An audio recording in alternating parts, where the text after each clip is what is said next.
दोस्तों, आप सभी का हमारे गुरुकुल साइंस क्लासेस में आप सभी का स्वागत है। आज से हम सब यूपी बोर्ड परीक्षा को उद्दिष्ट ध्यान में रखते हुए आज से हम शुरू कर रहे हैं क्लास 12 की जो केमिस्ट्री है, पार्ट दर पार्ट जो इम्पोर्टेंट क्वेश्चन है, जो एनसीईआरटी बेस्ड क्वेश्चन है, उस क्वेश्चन को आज हम लगातार पार्ट 1 से सॉल्व करने की कोशिश कर रहे हैं। जो हमारा पहला लेसन है क्लास 12 का, और जिसमें ये 30% सिलेबस जो हमारे कम किए गए हैं उसको ध्यान में रखते हुए आज से हम लोग जो क्लास 12 की केमिस्ट्री को सॉल्व करने की कोशिश कर रहे हैं। इसमें से पहला लेसन हम लोगों को पढ़ना है ठोस अवस्था, या जिसको इंग्लिश में सॉलिड स्टेट। इसमें से हम लोगों को पढ़ना है, जिसमें से हमारा पहला लेसन है, या इसमें से कुछ जो प्रश्न है। पहला प्रश्न है कि जो बात करते हैं कि ठोस कठोर क्यों होते हैं। अब ठोस कठोर होने का क्या कारण है, हम सब आज देखेंगे। कि सबसे पहले जानते हैं कि ठोस कठोर क्यों होता है। कि ठोस अवस्था में अवयवी कणगत करने के लिए स्वतंत्र नहीं होते हैं, क्योंकि जो ठोस कोई पदार्थ होता है, जैसे मान लीजिए ये है, तो इससे इसके जो ठोस के सारे परमाणु हैं बहुत पास पास होते हैं, ये एक दूसरे से बंधे होते हैं, क्योंकि इनके बीच प्रबल आकर्षण बल कार्य, जो सारे जो देखते हैं इस ठोस के मतलब अणु है, तो इनके बीच प्रबल आकर्षण बल कार्य करता है। ये मतलब गत करने के लिए स्वतंत्र नहीं होते हैं। अवयवी कण के लिए मध्य प्रबल आकर्षण बलों के कारण ये केवल अपनी मध्य स्थिति के इधर उधर थोड़ा सा कंपन कर सकते हैं। इसी कारणों से ठोस सघन व्यवस्था तथा कठोर संरचना को प्रदर्शित करते हैं। दूसरा प्रश्न देखते हैं हमारा है कि जो ठोस वो का आयतन निश्चित क्यों होता है। हम लोग जो जानते हैं कि ठोस की परिभाषा ही होती है कि ठोस ऐसा पदार्थ होता है, या ठोस पदार्थ की वह अवस्था है जिसका आयतन और आकार दोनों क्या होता है, निश्चित होता है। अब ठोस का आयतन और आकार निश्चित होने का कारण क्या है। तो सबसे पहले टॉपिक हमने पढ़ा कि ठोस कठोर होते हैं, ठोस के अवयवी जो कण होते हैं स्वतंत्र होते हैं, स्वतंत्र नहीं होते हैं, ये अपनी केवल मध्य स्थिति के इधर उधर कंपन कर सकते हैं। यही कारण होता है कि जो ठोस होता है वो कठोर होता है, और ठोस का आयतन और आकार क्या होता है, निश्चित होता है। अब जिससे ये बात किया कि दूसरा है आयतन, ठोस का आयतन निश्चित क्यों होता है। तो ठोसों में अवयवी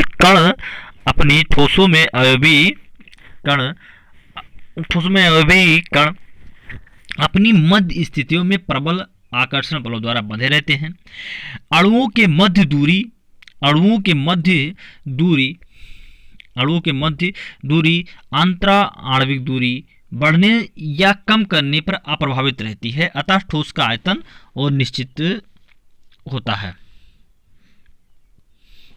यदि हम बात करें कि जिसकी दूरी को यदि घटाया जाए बढ़ाया जाए, तो जो ठोस होता है या उसकी अंतरा आणविक दूरी होती है ठोस के अंतरा आणविक दूरी को हम लोग घटा या बढ़ा नहीं सकते हैं। तीसरे प्रश्न पर हम बात करते हैं कि जो हमारा तीसरा प्रश्न है, ये तीसरा प्रश्न को देखा जाए जो हमारा है, ये तीसरा प्रश्न कह रहा है कि जो ये है क्या हमारा तीसरा प्रश्न, कि निम्नलिखित में से क्रिस्टलीय तथा अक्रिस्टलीय ठोसों को वर्गीकृत कीजिए। जैसे लिखा है पॉलीयूरेथेन, नैप्थलीन, बेंजोइक अम्ल, Teflon, potassium nitrate, cellphone, polyvinyl chloride, रेसे, कांच और तांबा। इन सभी में हम लोग को छाड़ना है कि कौन सा क्रिस्टलीय ठोस होते हैं और कौन से अक्रिस्टलीय ठोस होते हैं। तो क्रिस्टलीय और अक्रिस्टलीय ठोस के बारे में हम लोग पहले ही पढ़ चुके हैं कि क्रिस्टलीय ठोस हुआ होता है जिसकी ज्यामिति और आकार निश्चित होता है।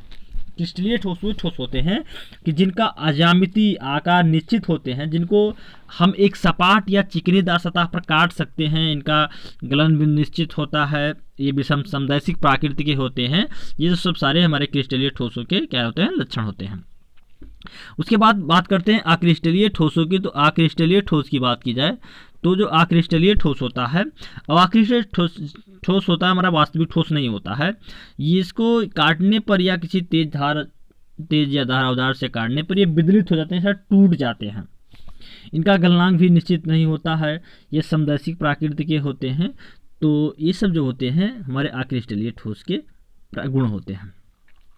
अब जो प्रश्न में था कि पॉलीफ्यूरेथेन होता है हमारा अक्रिस्टलीय ठोस होता है, नेफ्थलीन जो हमारा अक्रिस्टलीय ठोस होता है, फिर इसमें हमारा टेफ्लॉन है, ये संश्लेषित रेशा है, ये हमारा अक्रिस्टलीय ठोस है। सेलोफोन अक्रिस्टलीय भी रेशा है, ये भी हमारा अक्रिस्टलीय ठोस है।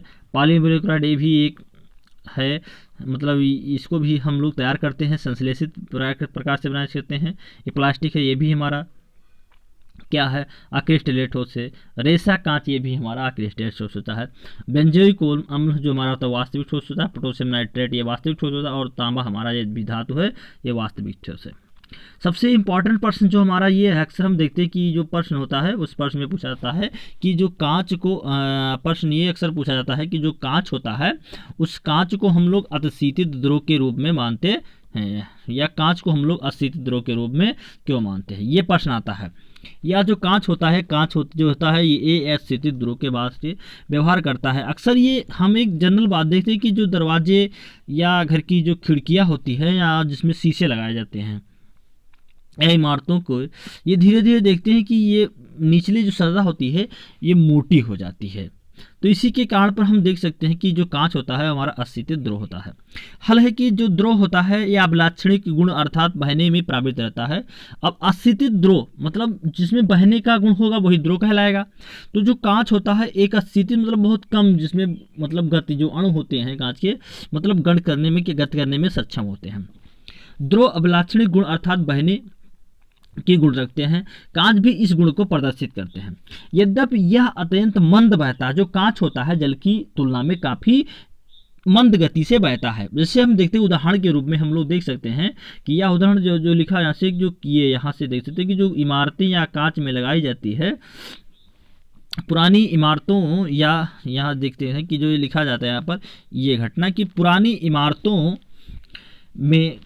इमारतों में कांच की खिड़कियां और दरवाजे में जड़े शीशे निरुपापात के रूप में शीर्ष की अपेक्षा अर्धस्थल मतलब जो शीर्ष की अपेक्षा नीचे की तरह में किंचित मोटे पाए, मतलब किंचित मतलब दोनों की अगर तुलना की जाए तो ऊपरी तल की अपेक्षा निचली तल क्या होता है मोटे हो जाते हैं। इसीलिए यह इसलिए होता है क्योंकि कांच अत्यधिक मंदित नीचे प्रवाहित होता है। मतलब हम पहले बात पूछिए कि कांच भी हमारा एक अशीतित द्रव के भांति कार्य करता है, लेकिन जब गर्मियों के मौसम में कांच के अणु जो होते हैं वो गतिशील होते हैं, लेकिन वो द्रव की अपेक्षा नहीं, द्रव की बहुत कम किंचित अवस्था में नीचे की तरफ गति करने लगते हैं या प्रवाहित होकर अधस्थ भाग में किंचित मोटा कर देते हैं। अतः कांच को अशीतित द्रव माना जाता है। जो कांच होता है कांच को हम लोग अशीतित द्रव मानते हैं। उसके बाद हमारा पांचवा प्रश्न है कि यह एक ठोस के अपवर्तनांक का सभी दिशाओं में समान मान प्रक्षेपित होता है। समान मान क्या होता है प्रक्षेपित होता है। एक ठोस की प्रकृति पर टिप्पणी कीजिए। यह एक विदलन गुण प्रदर्शित करेगा। अब यह एक विदलन गुण प्रदर्शित करेगा। विदलन का अर्थ होता है अलग होना। यह विदलन का अर्थ होता है अलग होना या टूटकर अलग हो जाना। तो इसी अपवर्तनांक की बात करता है, अपवर्तनांक n1 n2 की बात करता है कि अपवर्तनांक क्या होता है, ठोस का अपवर्तनांक प्रक्षिप्त यानी फेंका गया अपवर्तनांक क्या होगा। अब आंसर देख सकते हैं कि आंसर क्या होगा। ये लिखा है कि एक ठोस जो एक दिशाओं में अपवर्तनांक के समान मान रखता है समदैशिक प्राकृत का होता है। अब समदैशिक क्या होता है कि समदैशिक होता है इस तरह की सभी दिशाओं में देखने पर, मतलब चाहे जिस एंगल से देखें हमको सभी लोग एक जैसे दिखाई दें, तो जो यह बात होती है क्या कहलाता है समदैशिक कहलाता है। जैसे हम बात उदाहरण ले कि जैसे स्कूल में जब लंच होता है तो देखते हैं कि बहुत सारे बच्चे जब छुट्टी होती है सभी बच्चे एक ही ड्रेस में दिखाई देते हैं। तो अगर पीछे से किसी भी एंगल से देखेंगे तो सभी बच्चे हमको एक ही वेशभूषा में दिखाई देते हैं। या कोई उदाहरण ले ले मेला, तो मेला में देखेंगे तो सभी लोग जैसे लाल पेड़ हरे सारे एक ही जैसे कपड़े पहने हुए दिखाई देते हैं। तो जो ऐसे कारण होते हैं वो समदैशिक प्राकृत के होते हैं तथा इसके कारण इस ठोस की प्राकृत अक्रिस्टलीय होती है। और हम लोग पहले टॉपिक में जिक्र करते हैं कि मतलब समदैशिक प्राकृत अक्रिस्टलीय ठोसों में पाई जाती है और जो क्रिस्टलीय ठोस होते हैं वो विषम समदैशिक प्राकृत के होते हैं। इसे तेज धार वाले औजार से काटने पर यह साफ या विदलित प्रदर्शित नहीं करता है। अब जैसे हम बात करें कांच को या प्लास्टिक को ले लिया जाए, तेज धार औजार से काटते हैं तो ये कांच को जब हम काटे तो कांच चटक जाता है, या किसी प्लास्टिक को काटते तो प्लास्टिक हल्का टेढ़ा मेढ़ा करता है, इसी कारण विदलित करते हैं, अलग करते हैं। जबकि हम क्रिस्टलीय ठोस या किसी लकड़ी या कोई ऐसे वस्तु को क्रिस्टलीय ठोस को काटते हैं तेज धार औजार से तो वो सपाट और चिकनी सतह में कट जाता है, बल्कि यह अनियमित सतह के टुकड़ों में टूट जाता है। जो हमारे शीशा हो गया प्लास्टिक हो बहुत सारे टुकड़ों में क्या हो जाते हैं टूट जाते हैं। यह कारण होता है कि ये विदलन का गुण प्रदर्शित करते हैं। जबकि जो हमारे क्रिस्टलीय ठोस होते हैं वो विदलन के गुण को प्रदर्शित नहीं करते हैं। उसके बाद देखते हैं अगला प्रश्न है कि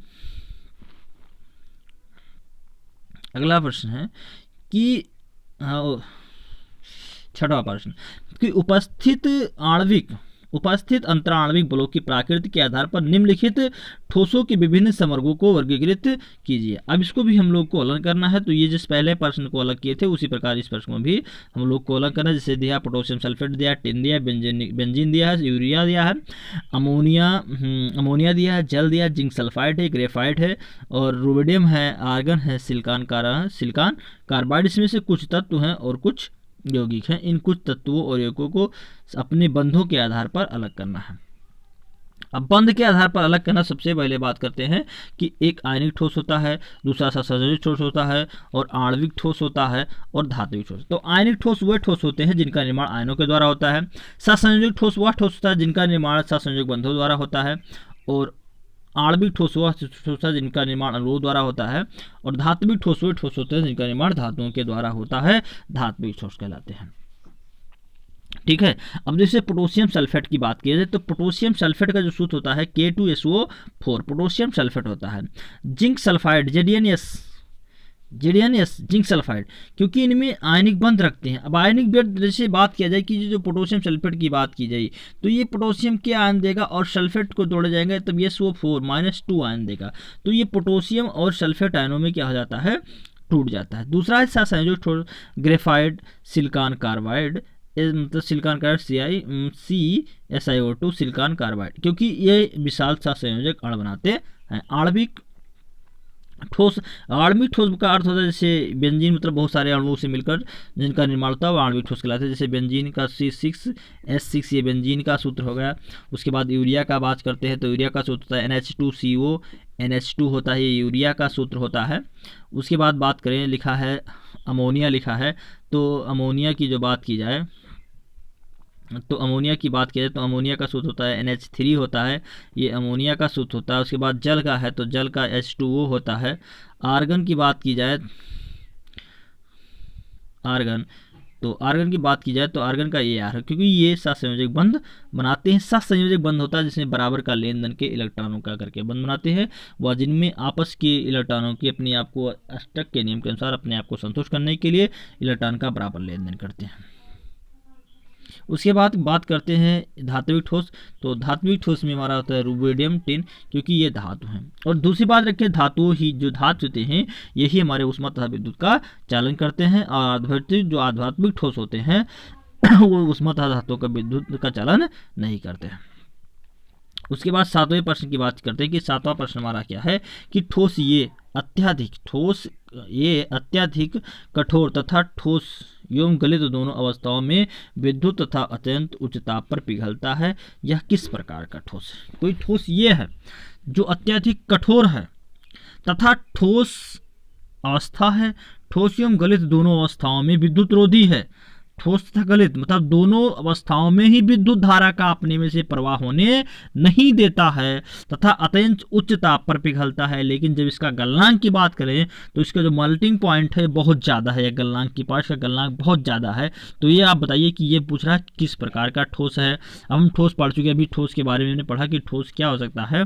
तो कोई ठोस कितनी प्रकार की हो सकता है, ठोस के बारे में पढ़ा गया कि कोई या तो आयनिक ठोस होगा या सहसंयोजक ठोस होगा या आणविक ठोस होगा या धात्विक ठोस होगा। तो ये पूछता है कि किस प्रकार का ठोस है, कि आयनिक ठोस है, कि आणविक ठोस है, कि धात्विक ठोस है, सहसंयोजक ठोस है। अब चूंकि हम जानते हैं कि जो यहाँ पर बात की जा रही है कि जो कोई ठोस है वो ठोस ये एवं गलित मतलब गलित ठोस एवं गलित दोनों अवस्थाओं में विद्युत रोधी, अर्थात ना वो गलित अवस्था में उसमें से विद्युत धारा का प्रवाह होता है ना उसमें ठोस अवस्था में विद्युत धारा का प्रवाह होता है। यह इसमें आयनों की अनुपस्थिति को प्रदर्शित करता है। सबसे बड़ा की है विद्युत धारा किसी जैसे पदार्थ जिसमें से कोई या निगेटिव आयन होंगे या पॉजिटिव आयन होंगे जिसी में से विद्युत धारा का प्रवाह होगा। तो ये इसमें बता रहा है कि जब उसमें से विद्युत धारा का प्रवाह होता नहीं है तो सबसे पहले हम कंडीशन जान दें कि यह आयनिक ठोस होगा नहीं, यह अत्यंत उच्च ताप पर पिघलता है। तो अतः यह एक विशाल अणु है। अगर इसको जिसमें बहुत जितने ज़्यादा गण अणुओं की संख्या होगी उतने ज़्यादा ही इसका मेल्टिंग पॉइंट बढ़ता चला जाएगा। यह सहसंयोजक ठोसों के अणु हैं। अब हम जानते हैं कि यह सहसंयोजक ठोसों के गुण है। अतः यह एक सहसंयोजित ठोस होगा, क्योंकि हम जानते हैं कि सहसंयोजित ठोसों में ही विद्युत धारा का प्रवाह तो नहीं होता है और ना ही सहसंयोजित ठोस जो होते हैं ऊष्मा का चालन करते हैं। अगला प्रश्न हमारा है कि आठवां है कि आयनिक ठोस गलित अवस्था में विद्युत चालक होते हैं। जो आयनिक ठोस होते हैं वो गलित अवस्था में विद्युत का चालक होते हैं, परंतु ठोस अवस्था में नहीं। ये व्याख्या कीजिए। अब इस प्रश्न को हमको समझाना है कि जो कोई ठोस की बात की जाए जो गलित अवस्था में जो आयनिक ठोस होते हैं वो गलित अवस्था में विद्युत धारा का चालन करते हैं, लेकिन ठोस अवस्था में विद्युत धारा का चालन नहीं करते हैं। क्यों, इसकी व्याख्या करना है। तो व्याख्या करने की बात की जाए, जैसे हम देखते हैं कि इसमें एक घटना की बात होती है कि जैसे विद्युत अपघट्य पदार्थ होते हैं, तो कुछ पदार्थ होते हैं विद्युत अपघट्य, और विद्युत अपघट्य वे पदार्थ कहलाते हैं कि जिसमें से विद्युत धारा का प्रवाहित किया जाता है और वो अपने आयनों में टूट जाते हैं। वो सारे पदार्थ विद्युत अपघट्य पदार्थ कहलाते हैं। आयनिक ठोसों की बात की जाए तो कि आयनिक ठोसों की गलित अवस्था में विद्युत संरचना, अब इसमें से इसका उत्तर जो होगा ये देख लेते हैं। उत्तर किसका क्या है कि जो आयनिक ठोसों में गलित अवस्थाओं में विद्युत संचरण आयनों की गति के कारण होता है। ठोस अवस्था में आयन गति नहीं कर सकते कि जो कोई पदार्थ ठोस अवस्था में होता है तो उसमें आयन गति करने में क्या होते हैं, असक्षम होते हैं और गति नहीं कर सकते हैं तथा प्रबल स्थित बलों द्वारा क्या होते हैं, बंधे रहते हैं। अतः यह कुचालक के समान व्यवहार करते हैं। लेकिन जब कोई ये पदार्थ, हमने उदाहरण समझ, कोई पात्र है, इसमें मान लीजिए हमने नमक और पानी का घोल बना लिया, नमक और पानी का घोल मिला, जिससे दो डायोड लगा लीजिए और इस दो डायोड पर मान लीजिए किसी बैटरी के द्वारा जोड़ते हैं। जैसे ही इसमें विद्युत धारा प्रवाहित करते हैं तो तुरंत ही जो हमारा नमक लिया गया था NaCl, ये तुरंत Na+ और Cl- आयन में क्या हो जाता है, टूट जाता है। लेकिन वही NaCl की बात करिए जब सॉलिड स्टेट ठोस अवस्था में होता है तो ये विद्युत का कुचालक का कार्य करता है। धन्यवाद।